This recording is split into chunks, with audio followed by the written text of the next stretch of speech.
Hello and welcome to WTOC Plus. I am Joe Hennessy. Jude is out today, so with that, one, we're going to keep the show rolling and we're going to do this for you. But Jude is the pro when it comes to all of this in front of my face. So with that, we're going to try our best to kind of keep up with that. We're also waiting on the Savannah Mayor, Mayor Van Johnson, to give his weekly press conference. We have our Cam McCann down there right now getting things set up. Again, it was supposed to start here at 10 o'clock, but sometimes the mayor runs just a few minutes late. So we are waiting on that. But with that, we will still give you some news of the day, news you need to know about, news that happened yesterday that we're still trying to learn some more information about today. One of those being, of course, the unfortunate incident there at the Target parking lot on the south side of Savannah. This is the scene right there. Our Madeline Bierster was out there talking to people who were just shocked by what had happened there. And so we have since learned, we're also dealing with some cough and some sickness over here, but we're all right. Matthew Trawick, identified by his family and coworkers as the victim of the deadly Target parking lot shooting there at around 4 o'clock Sunday afternoon, all over a parking spot. That is what the police are saying at this time, that there was a disagreement over a parking spot. And unfortunately, someone pulled out a gun and shot Matthew Trawick there. What we've since learned, 30-year-old Tyler Lynn facing felony charges of aggravated assault and murder. He is a former specialist in the Army, previously stationed at the Hunter Army Airfield there. So that is all the information that we have here so far. Still trying to learn some more healthy and economically thriving community for all. As we begin the year, our priorities remain clear and focused. Public safety and accountability, and continuing the work of building a Savannah where every resident feels safe, respected, and supported. Although this was a joyous holiday for many, it was not joyful for all. We had, unfortunately, some rather high-profile events to occur that were distressing to us. And it is all preventable, unfortunately, the nature of the beast of where we live, and it remains concerning to us. On Sunday, our community was shaken. There was a tragic act of violence in a place where people should feel safe, a freaking parking lot at Target on Abercorn Street. It needs to be said that the parking lot is private property. But what began as an alleged argument over a parking space or something along parking escalated into gun violence, resulting in the loss of an adult male's life. Certainly no disagreement over a parking space or anything else is worth someone losing their life and should never end in the loss of life. So our hearts and prayers go out to the victims' families and loved ones. We recognize that this is senseless, this is foolishness. And unfortunately, it appears to be the world that we live in. People were quick to say what I could have done or should have done to prevent that. You can't prevent stupid people from doing stupid things. And you can't prevent people from doing dangerous things. But I thank the Savannah Police Department. They had a swift response. The suspect is in custody, and the investigation remains active. But this tragedy really underscores the urgency of the work that we are doing to reduce gun violence, to strengthen our conflict resolution efforts, and to improve community safety. Also, during the holidays, we had a violent incident at Frazier Homes, which also resulted in a loss of life. A senseless act, again, that has deeply impacted our city, particularly for those who knew and loved the victim. I've said before, and I'll say again, and will continue to say, that violence anywhere in our city is unacceptable. We have someone in custody, and we continue to work closely with law enforcement, residents, and community partners to address immediate safety concerns. Now, again, Frazier Homes is not owned by the city. It's not public property, so to speak. It is part of the Housing Authority of Savannah. but we're working with them to continue to work on long-term preventions, opportunities for support. We've been out there in the past to address issues of lighting and issues of a treatable blight, so to speak, that lends itself to better police protection and surveillance and cameras. So we continue that work. That work extends beyond enforcement and really requires continued investment in our neighborhoods and our people. And then, of course, we are still actively investigating the acid attack in Forsyth Park. There's no new information for me to share at this time, but we want to make it clear that this case has not gone cold. I remain in contact with Ashley, who was our victim, and I continue to keep her in my thoughts. Our police department continues to work diligently, following leads, and remains committed to solving this case. There are rewards that have been put out, and so we hope someone will take advantage of those, and we certainly will share additional information when it is appropriate and responsible to do so. That's not our narrative, though, and I'm not going to minimize anyone's fear, but I'm also not going to accept exaggeration, misinformation, or political theater as truth. Savannah, like every city in America, has challenges with people and have challenges with crime, and I've never denied that. What I have said and what I will continue to say is that facts matter. The data is clear and violent crime is down by and large, but that does not mean that every day is perfect, and it does not mean that every incident isn't tragic. The reality is for us is that we are a city of 150,000 people that easily swells to 300,000 people a day who work and play here, and then we're visited by 16 million people every year. Now, the majority of those come to our city, and they have a wonderfully safe experience. It should be that for everyone.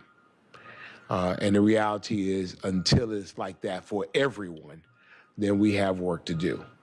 But although one act of violence is one too many, we're not going to let one singular or a couple of senseless acts of violence define who our city is. What does not help is recycling fear or pretending that recalls and blame shifting or online outrage will fix anything. The most interesting thing about it was over the week, folks that were saying the most about what was happening in Savannah don't even live in Savannah. But they had everything to say about what was happening in Savannah. No, focus on where you live. For us, we will continue to work. We recognize that the fear-mongering does not protect families, the fear-mongering does not prevent crime, and the fear-mongering does not make neighborhoods safe. Doing the work does, and we're not going to stand around pointing our fingers. Your city, law enforcement, prosecutors, and community partners continue to be engaged every single day, focused on accountability, focused on prevention, focused on enforcement, and focused on intervention. We are confronting real issues that people face head on. We're not ignoring them, and we're certainly not fueling panic for political gain. Perception is powerful, but perception is not the same as reality. And headlines and social media doesn't define Savannah. Facts, data, and sustained effort do. The old folks used to say that a broken clock is right 2 times a day. And so we can acknowledge fear, and we can recognize challenges, and we can still be honest about our progress. Those things are not mutually exclusive. And so I've never said that Savannah does not have an issue. We're like everyone else, but I have said that we are addressing it with facts, responsibility, and action. And we will continue to do the hard, consistent work required to keep Savannah safe and make Savannah safer, not for likes, not for clicks, not for noise, but for the people who live, work, worship, and raise their families here. In the words of Forrest Gump, that's all I got to say about that. Later this week, we will highlight a major investment in Savannah's future through the Coastal Georgia Regional Water Partnership. This landmark initiative is backed by more than $500 million in state funding and brings together Savannah, Bryan County, and Effingham County to modernize and expand water supply infrastructure. This phase project will strengthen water treatment capacity, it will improve our transmission systems, and it will enhance long-term resiliency through upgrades that are planned through 2028 and beyond. Savannah continues to provide some of the most affordable drinking water in the Southeast, and we remain committed to transparency, including compliance with the updated EPA lead and copper rule requirements, and public access to our service line inventory through an interactive map. Also, I want to invite the public to join us on Saturday, January the 17th at 3:00 p.m.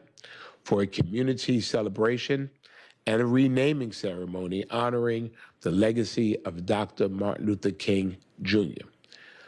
Our beloved Civic Center will be officially renamed the Reverend Dr. Martin Luther King Jr. Civic Center, reflecting both Savannah's history and its future. This is a free, family-friendly event. It will include opportunities for reflection and interactive activities and a community memory collection effort to preserve stories, photographs, and experiences connected to the Civic Center and Dr. King's lasting impact on our city. We will also embody the spirit of the citywide MLK Observance Day celebrations, where I remember as a college student, thousands would gather after the MLK parade on Monday in the MLK Arena. And so we have partnered with the Martin Luther King Observance Day Association and the Interdenominational Ministerial Alliance to experience the citywide collaboration and camaraderie that highlighted our annual Reverend Martin Luther King Jr. experience here in Savannah. So I'm inviting everyone to join us on Saturday, January the 17th at 3:00 p.m., Saturday at 3 p.m. of Reverend Dr. Martin Luther King Jr. weekend in the Johnny Mercer Theater as we dedicate Savannah's Reverend Dr. Martin Luther King Jr. Civic Center. And so we're looking forward to that. Also, I was deeply honored this week to once again be recognized by Georgia Trends magazines as one of the state's most influential Georgians. I think 100 most influential Georgians for 2026. This is my 6th consecutive year receiving this distinction.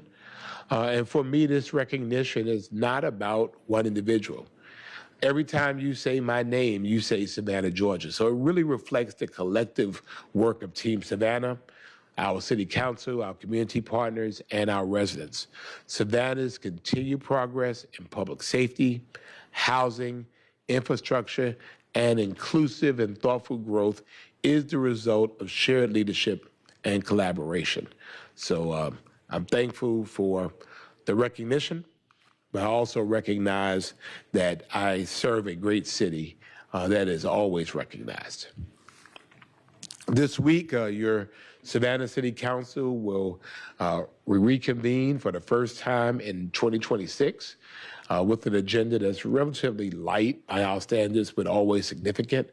We invite you to join us at 2:00 p.m. in our chambers here at City Hall, or as always on our Facebook, YouTube, or website platforms, or of course on our award-winning SGTV. We hope to see you there. As I've said before, our public safety is a shared responsibility, and anonymous tips through Crime Stoppers can and do save lives. One of the things I'm proudest of in our public safety efforts was my initiation of a opportunity to help get individuals or dangerous individuals off of the streets. So for a year now, we have been keeping the top 10 most wanted list updated to reflect the most dangerous individuals currently at large in our community. And this has served well. This public notice has really not only informed the public, but also has given the opportunity for the public to be involved and for them to inform us. We say again that eventually we will find you. We would much rather you come see us than for us to come and see you or find you at a time that is not convenient for you. You know, go ahead, start the new year off right, address the issues of the past, lawyer up and come see us. If you hear the name of someone that you know, you can call us directly at 912-525-3124, 912-525-3124, or you can submit an anonymous tip on the Savannah Police Department's mobile app, or you can call my office, 912-651-4444, 912-651-4444. Always willing to talk and be of service and be of help. If you're concerned about calling those places, you can call us. So we've added 3 new names to the list for 2026. We're looking for Taisha Jackson for aggravated assault. We're looking for Tyshawn Simmons for aggravated stalking and criminal trespassing. We're looking for Malik Davis for aggravated assault and possession of a firearm. And the 7 that are carryovers from 2025 are Corey Underwood, who's wanted for aggravated assault, Rictavius Gilliard, who's wanted for aggravated assault, aggravated stalking, Tobias Alston, who's wanted for aggravated assault and possession of a firearm, Anthony Brown, who's wanted for aggravated assault and possession of a firearm, Elanaxi Castillo, who's wanted for battery and cruelty to children, Timothy Patterson, who's wanted for rape and aggravated assault, Malik Williams, who's wanted for aggravated battery, and we're just asking everyone to do your part. The fact is that someone knows these folks, someone knows who these folks are, someone knows where these folks are. And the fact of the matter is that you might know them, but the reality is they're dangerous individuals. And so we want you to do your part. You don't have to put yourself on Front Street. You can let us do what we do. So if you hear your name, turn yourself in. And if you know who these folks are, turn them in. And as always, you can find the list at savannahpd.org, savannahpd.org /most wanted, savannahpd.org /most wanted. And as we begin this new year, we stay together. We stand together. We stand together against violence, against ignorance, for accountability, and really in support of one another. Savannah is, and we remain, even in the 250th year of our nation, we remain resilient, we remain compassionate and strong, and we will continue to do the work necessary to ensure that the city is safe and thriving for everyone. So that ends my prepared remarks, and so we will entertain any questions we have. If you have questions and you're on Facebook or Instagram, and that's Mayor Johnson SAV, Mayor Johnson SAV, or City of Savannah, if you have questions you would like to ask, feel free to put those in the chat, and I will get to you after our media partners. So we're going to start here. Oh, I'm double teamed again. You were missing, and so I was just wondering what was going on. Good morning. Good morning. Happy New Year. Happy New Year to you as well. Anson Franco with Channel 1 News. As a public safety reporter, I've been writing a lot. I'm sure as everyone else has also been reporting on all the gun crimes that we have seen in Savannah. And you mentioned today and on your Facebook post on Sunday that the city is reducing gun violence. I was wondering what initiatives do you feel like you've headed and led to do so within the city? That's a good question, and I appreciate that. So I think some context is important here. There are things that we control and there are things that we don't control. Georgia is a constitutional carry state. And so therefore, people can have guns by the Constitution. That is always challenging for us. Likewise, we have people that have stolen guns. I think one of the things I looked most to is the fact that, I think the last count was over 30%, and Nikki can get me that information, but we instituted an ordinance to say that you don't need to leave your gun in an unlocked car. And last time I checked, we were like 30% down, which means less guns are stolen, less guns find their way onto the street, less guns find their way in the black market. I think our top 10 list, again, there are people on there that were wanted for violent gun crimes. Again, getting them off the street is really, really important. I think people don't recognize that we have a very complex criminal justice system. The city of Savannah, our role in this is we make the arrest.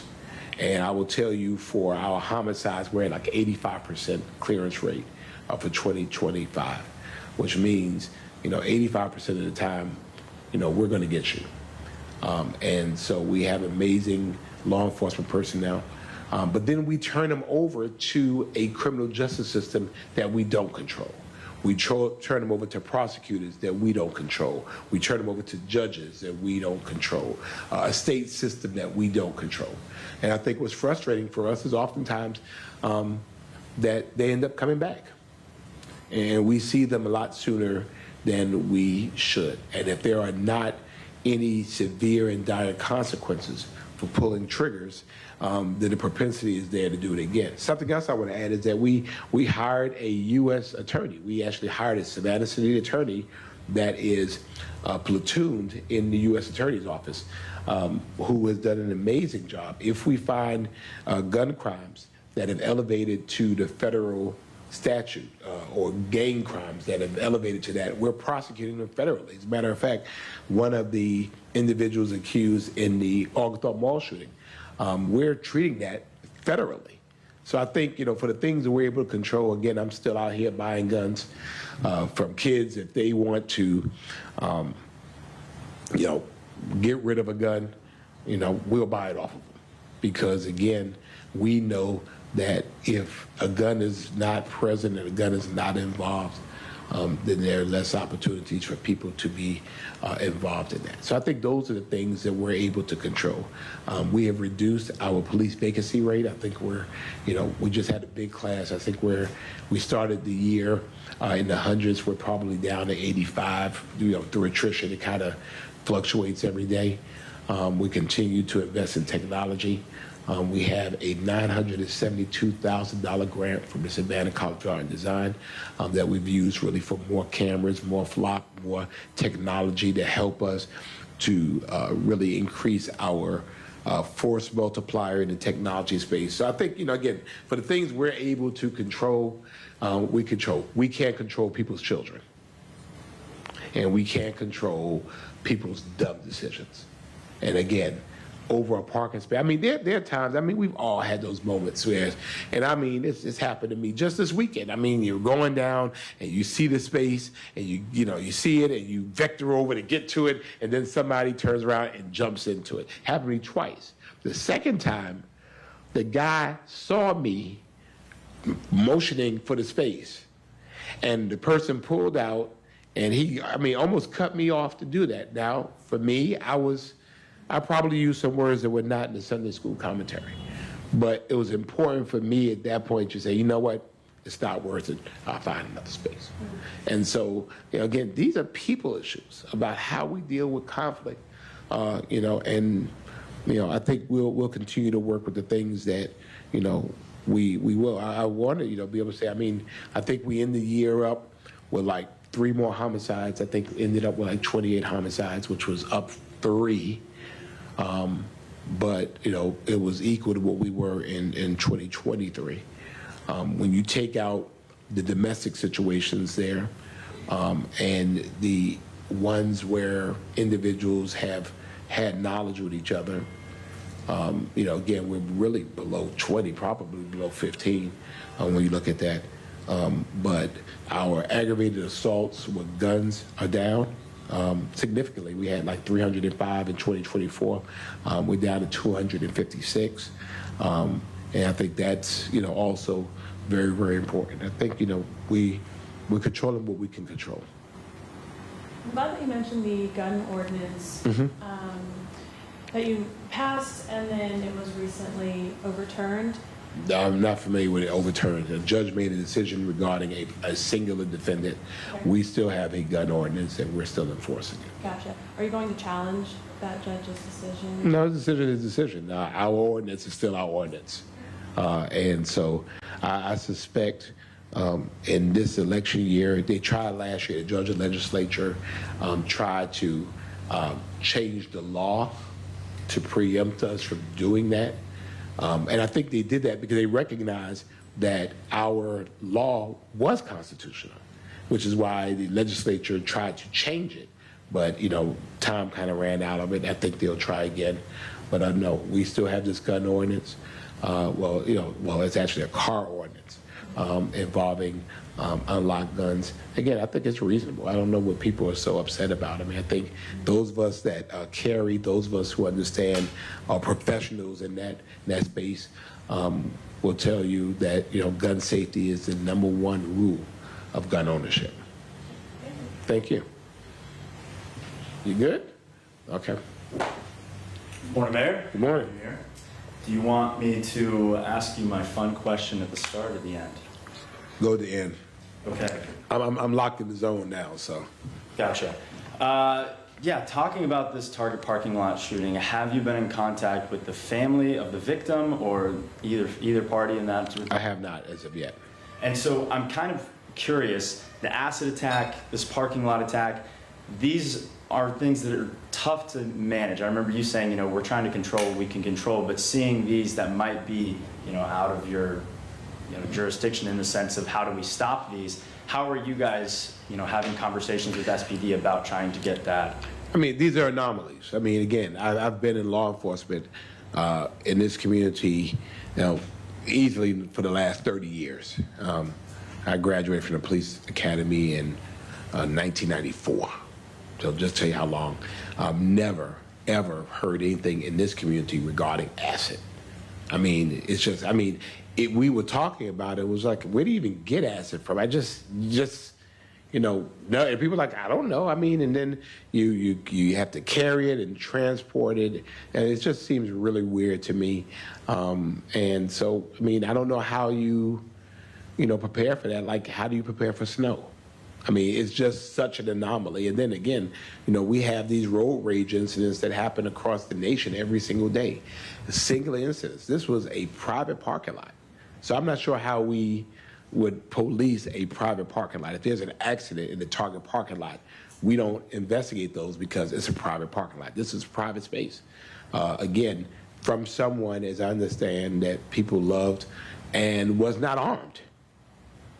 And somebody just decided they were going to go ahead and shoot them. I don't know what, we have on social media all of these police chiefs and all of these law enforcement folks that just still have no idea what they're talking about. Oh, you should have done this, you should have did this, you should have did this.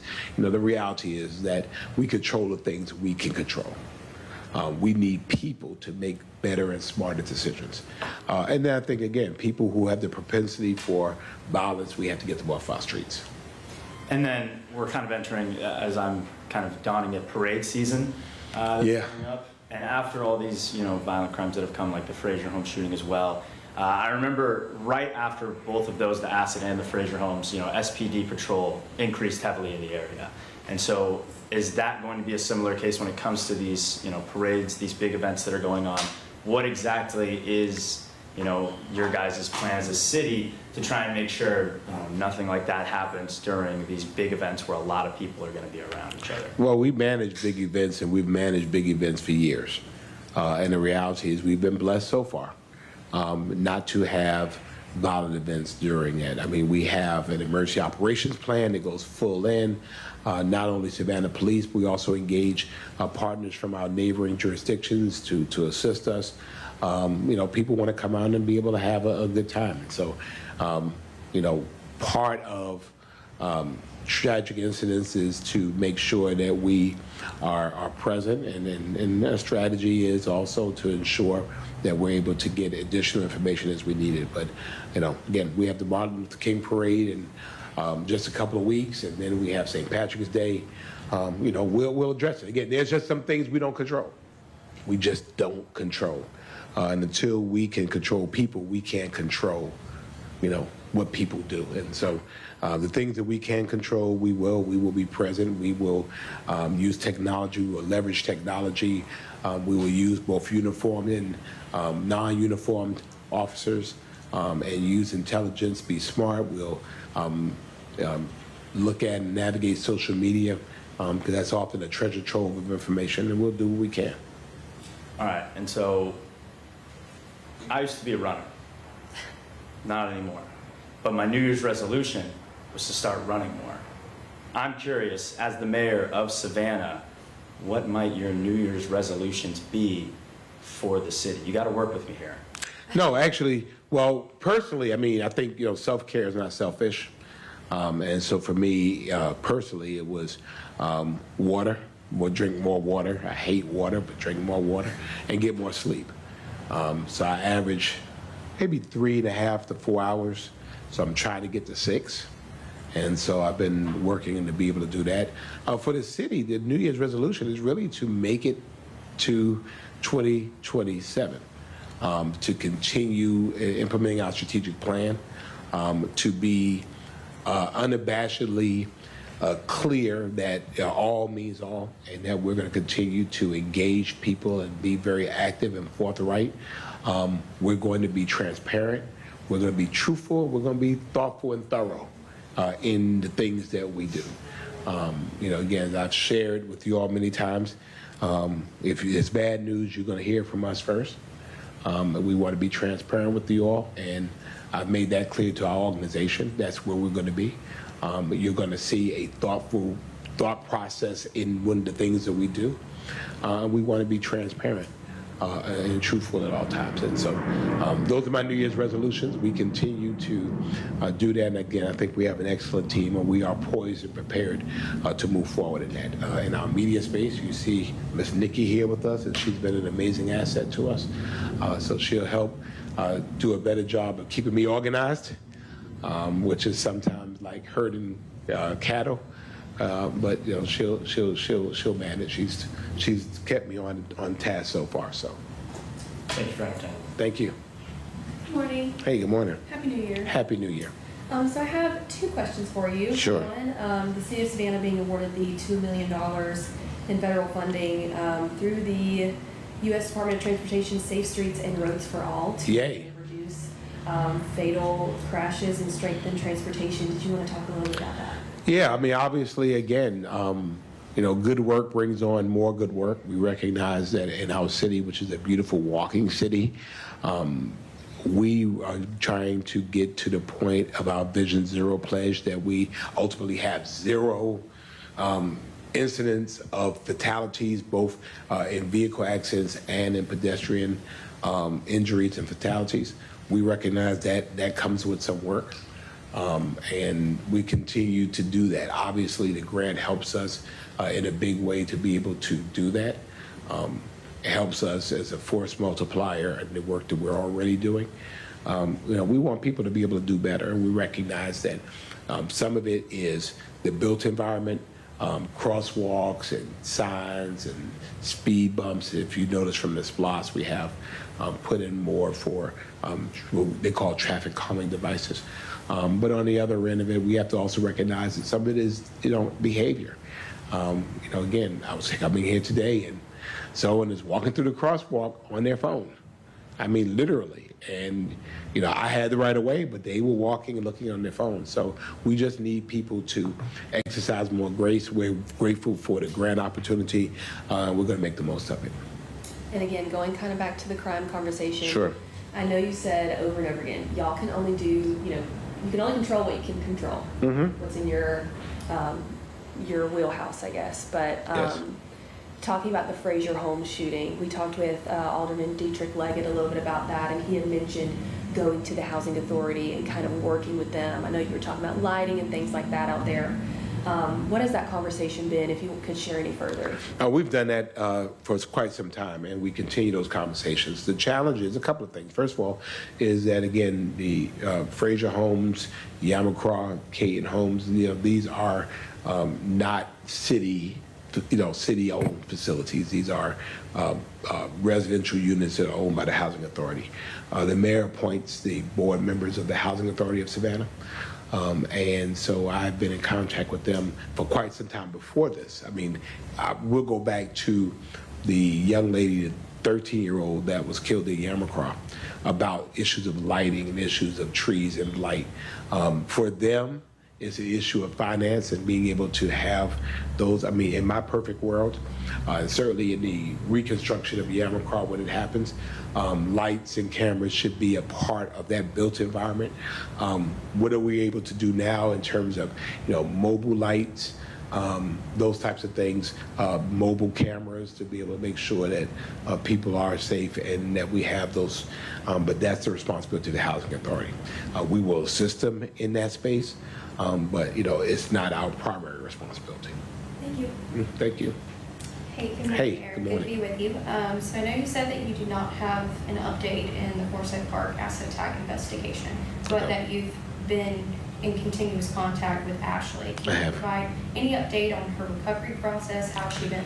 I think, obviously it's very clear that she suffered severe burns. The process, from what I understand, has been quite challenging. Her attitude has been amazing. The last time that we communicated was via text, and the last thing she said to me, "I'm blessed." I think that puts life in perspective. And so as I've always committed that, hey, if there's anything that we can do beyond what we're doing, we're continuing to follow every lead. And so those updates will come from the police department on that end of it. From our end of it, just personally, I wanted to make sure that she knew we were thinking about her. My next question for you, the Democratic Gubernatorial Forum is coming up this Thursday. Yes. So what would you say are the top priorities? Why is this so important for the state right now? Well, I think, this is a unique opportunity for the state of Georgia. For 8 years, we've had the same governor, good or bad. I mean, so you have the opportunity now to elect your new governor. We will have a new governor. And so having these individuals in town certainly is important to me. I'm a member of the Democratic National Committee. I'm an executive member of the State Democratic Committee. I think it's important to come to Savannah because, I want the Republicans to come to Savannah too, because I want to make sure that the politics of Georgia are not just the politics of Metro Atlanta. The needs that we have here in Savannah are different and unique, and so we want to make sure that they are keeping Savannah and coastal Georgia on their visit list. I think it's significant that the first debate is here, and I hope that momentum will carry, that folks will come here, both of the Republican and the Democratic persuasions, to seek the votes of the folks in Savannah and coastal Georgia, and hear their concerns and, make some promises about the things they will do for the things that are concerning to us. And my last question, what do you hope the voters take away from this forum on Thursday? I think it's early. Someone like me who's probably well versed in that, it's like a horse trading contest. I mean, you're coming. A lot of these folks, for people in our area, it's first time hearing them. So I think I think that's a part of it. Then later on, you really get into drilling down. I think with this many candidates, it's really hard to drill down. But you'll see that as you get to into the meat of it, into qualifying, because no one is qualified yet. Some may not qualify. You'll see talking about the issues that are important and people will kind of decide, the political ads will start coming out, and then the endless robocalls and the forums and this and this and that. So I think, again, I think this is just an initial date, so to speak, and I think that people will start coming out and, feeling them out as the year goes on. Again, you have a primary, and then you have the general in November. So it's a long way between now and November. Thank you. Thank you. Anything, sir? Or anything else? All right. Yes, sir. $2 million for roadway safety. How big of a difference do you think something like that makes during these parades and big events where people are coming into the city, and roadway safety, at least in my opinion, would be more important? Well, I think the difference is that it's just volume. We just have more people, and so obviously for us, we're getting into our game time season. I mean, it was some cold days in Savannah. We're going to be at 78 degrees later on this week. We might actually break a record. And we know it gets better in February and March. It gets better, more people. So again, the more we can use those funds to create better outcomes in terms of pedestrian safety, I think it's better for everybody. Not only for those that are visiting us, but for those who live here every day. All right. Good. All right. Well, we're back on it, and we were hoping everyone has a great week. We certainly look forward to all of the MLK Observance Day activities that are coming here, and certainly we celebrate the 250th anniversary of our great nation. It should be said, although this is the 250th anniversary of our nation, our beloved city is almost 300. Thank you for being Savannah Strong.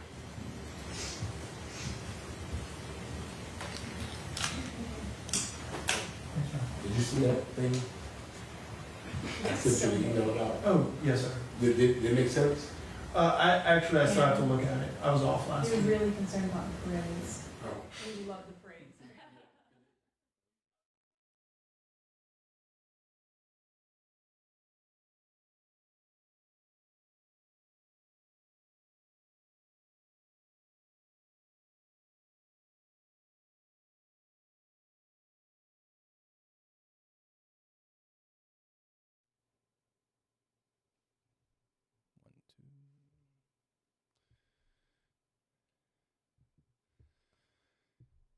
Well, there you heard Mayor Van Johnson going on for about 40 minutes there. Again, the big talker of this week being the violence and gun issues and shootings there, specifically there at the Target. So he had a whole lot to say about that, just kind of going back, again, responding to it, saying in part, can't prevent people from doing dangerous things, and then being asked about, the conviction side and prosecution side and the judicial side, and he's saying, we can't control that. The Savannah police arrest who they need to arrest, but then after that, they can't control that. So that's part of the factor there, and that's that Savannah has challenges with crime, but facts matter. Violent crime is down by, quote, in large, but every day isn't perfect.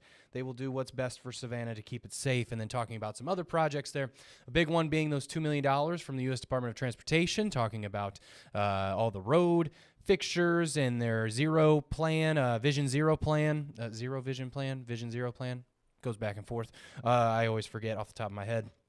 But in terms of the shooting, again, going back to that of at the Target, hasn't connected with the family there, but is in contact with the acid attack victim who we've spoken with as well. And, of course, you can find more of that on WTOC.com. So that is a lot to take in. It normally is whenever it comes to the press conference with Mayor Van Johnson. A whole lot to say right there. And then our Cam McCann, you probably heard him there asking about, looking into the future, talking about the parades and people coming in. What are they doing with that, and how he was saying they've done parades in the past. You got MLK coming up. You've got St. Patrick's Day, of course, coming up as well, and they've been blessed to not have really big violent issues, but they will, of course, be aware of it using technology and uniformed officers and non-uniformed officers there like they normally do, but they always have that plan before the parade comes out. So, and also Cam asked him about his New Year's resolution. He wants to drink more water and sleep more. So you can always start yours as well. It's still early on into the year. So again, a whole lot to dissect right there, a whole lot to talk about. So we're going to wrap this up here at 10 o'clock, now 10:45 and meet in the newsroom and kind of go from there. But there you go. You heard from Mayor Van Johnson speaking to the city of Savannah about violence and what they need to do and how they're going to handle it. So, again, we will be back throughout the day.